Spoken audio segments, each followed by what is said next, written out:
Tai Kostai 0-3, bet žaidimas nebuvo blogas, ko šiandien pritrūko?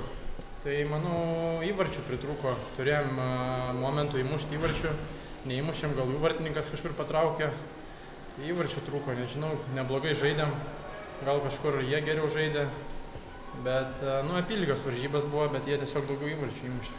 O kiek įtakos turėjo tai, kad turėjot gan sunku savaitgalį, 3 rungtynės iš eilės, jėgų nepristigo šiandien?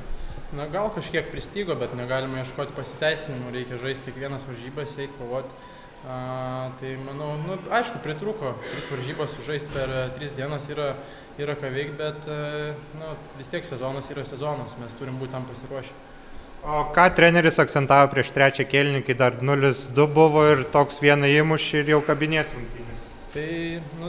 Tai tokios varžybos, kad 2-0 priešininkų komanda veda varžybas, vieną įmušką, tai visai kitaip galėjo pasisukti ir galas. Tai manau, pasakė treneris, kad reikia kabintis į varžybas, bet sakau, neįmušėm įvarčių, tai nepavyko laimėti. O čia buvo kiečiausia gynyba iš varžovų pusės, su kuria susidūrė šiais metais? Manau, kad taip. Sėkmės kitose. Ačiū.